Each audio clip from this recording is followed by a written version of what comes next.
At our last temple board meeting, I mentioned that Leonard Nimoy, who is most famous for his role as Spock from Star Trek, borrowed, and I say borrowed, his token move from this week's Torah portion, Parshat Naso.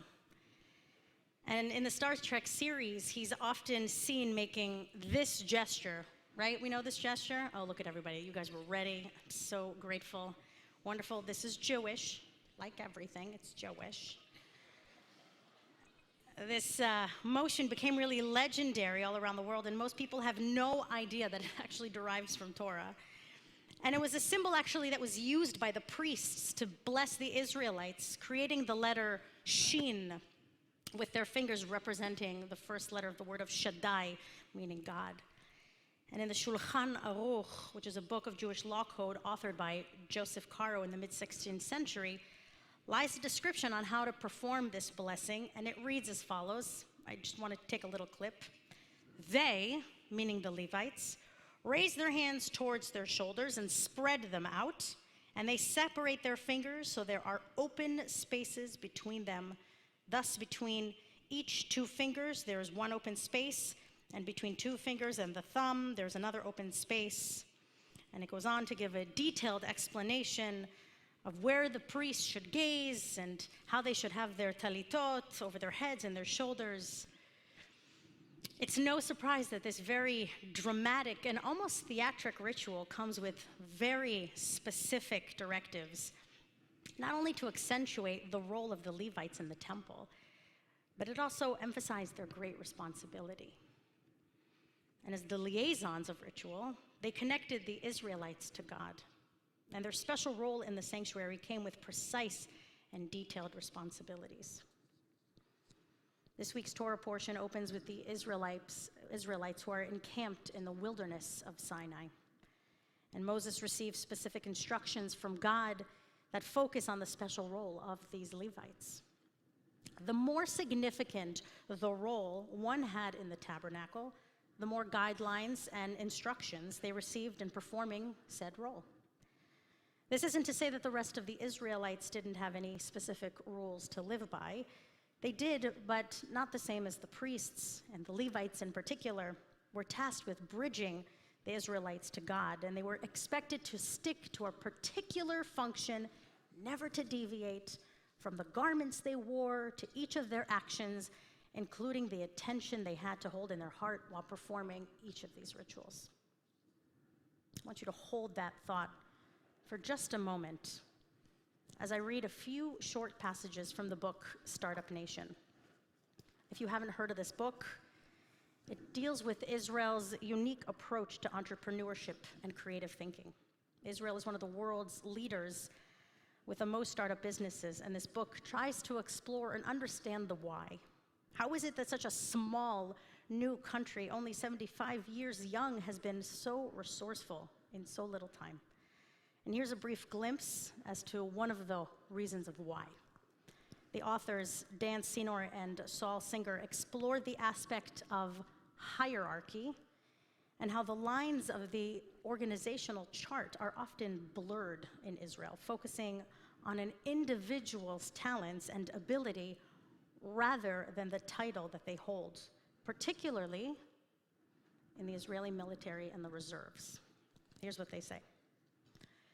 In most militaries, reserve forces are constructed as appendages to the standing army, which is the nation's main line of defense. Israel, however, is so small and outnumbered by its adversaries that, as was clear from the beginning, no standing army could be large enough to defend an against all-out assault. Israel's reserve system is not just an example of the country's innovation, it is also a catalyst for it. Because hierarchy is naturally diminished when taxi drivers can command millionaires and 23-year-olds can train their uncles. The reserve system helps to reinforce that chaotic, anti-hierarchical ethos that can be found in every aspect of Israeli society, from war room to classroom to boardroom. And this isn't to say that the soldiers aren't expected to obey orders, but as Amos Gordon, a venture capitalist investor with Apex Partners, explained, Israeli soldiers are not defined by rank. They are defined by what they are good at. When we asked one of the major generals why Israel's military is so anti-hierarchical and open to questioning, he told us it was not just the military, but Israel's entire society and history. Our religion, he says, is an open book. And the open book he's referring to is Talmud, a dense recording of centuries of rabbinic debates over how to interpret the Bible and obey its laws. And the corresponding attitude of questioning is built into the Jewish religion as well as into the national ethos of Israel.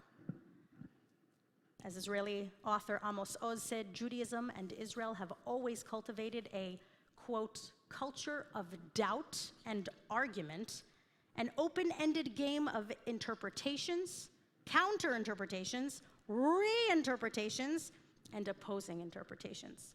From the very beginning of its existence, of the Jewish civilization, it was recognized by its argumentativeness. Welcome, new Jews. You get to fight with everybody. So it's a bit antithetical to what we just read from Torah and the job of the Levites. We read about how the elevated role of the Levites is very specific in their role distribution, and this book captures the creative essence of Israeli society, arguing the exact opposite, but saying that much of that openness and that open mentality actually originates from Jewish text. So how can both of these notions be true? Well, in one way, it's Jewish in and of itself, but the role of the Levites in the desert was really difficult. Here they were wandering in the heat, leading the exhausted and stiff-necked Israelites to the promised land with nothing but faith in their hearts.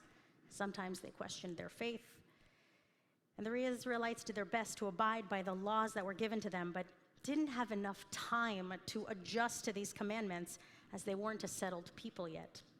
And they were still recovering from the trauma of slavery. Having wandered in the desert for so long, the Israelites began to understand that their survival and their connection to God needed dedication through commitment.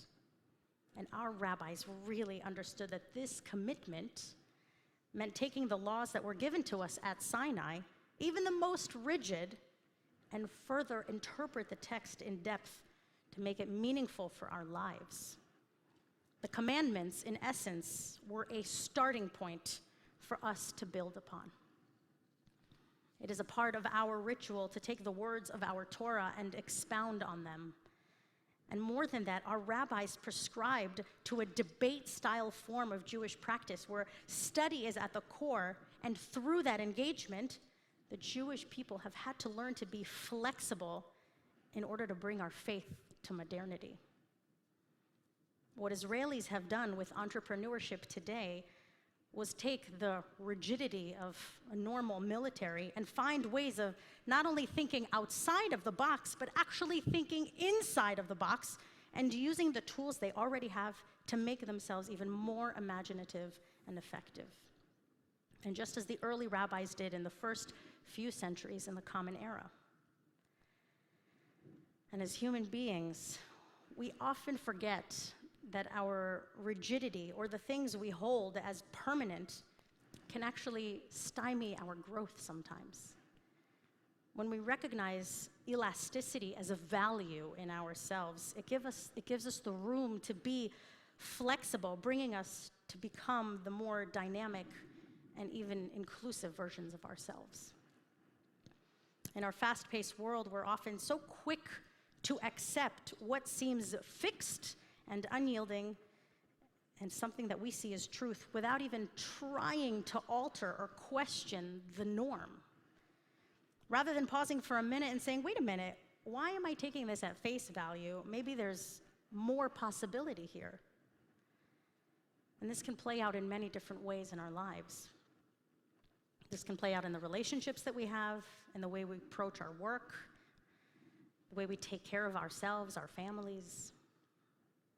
Maybe you have a family member that is difficult, and every time you interact with them, You go into that interaction with the previous challenges you've had. You know what I'm talking about.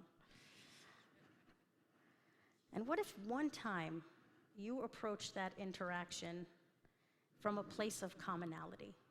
Something that you both have in common, something you know that you both agree upon, and putting that at the forefront of your interaction. Taking the rigid, making it more elastic. Or perhaps you struggle to celebrate Shabbat as a family on a Friday evenings because you have soccer practice and you've put it outside of your mind that Shabbat can't happen because soccer has to happen. What about bringing 2 candles to the soccer field, lighting them there, educating not only other people around you, but bringing Shabbat to the people who celebrate and want to celebrate Shabbat on a weekly basis? Better yet, bring a challah. Who doesn't love a challah? Especially people playing sports. When we get frustrated with ourselves because we lack a certain talent or ability, we have to approach it from another place, finding a different conduit to achieve what we desire. We must take the certainties that we have grown comfortable believing as true and question why they are there. This is not only an exercise in creating meaning in our lives and living with purpose, but can also deepen relationships we have and offer another perspective to living our lives and engaging with those around us differently. I'd like to conclude with a short and perhaps radical example of this. Daryl Davis is a blues musician who developed an interesting pastime. For the last 30 years, Davis, a black man, has used his free time to befriend members of the Ku Klux Klan.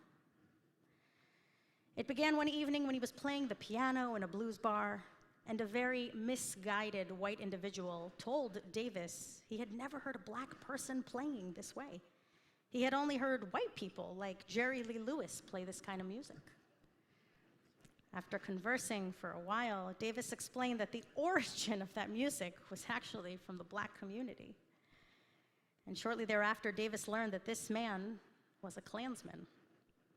The Klansman was surprised to learn that this music came from the black community, but was so moved by it that he was willing to be open and communicate with Davis that evening and many times thereafter, eventually leading him to leave the Ku Klux Klan. Fast forward years later, Davis has been able to communicate with members of the Ku Klux Klan and convince over 200 of them to leave the Klan.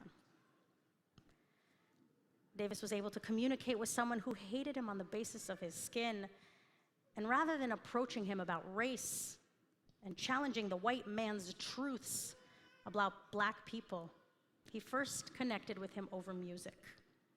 And through that context, Davis was able to liberate the Klansman of his hatred, creating flexibility where there was previous rigidity, unshackling his previous preconceived notions. On this Shabbat, I pray that we can all create the space to liberate ourselves of our so-called truths that stop us from growing and creating more meaningful connections and blossoming ourselves. Shabbat Shalom.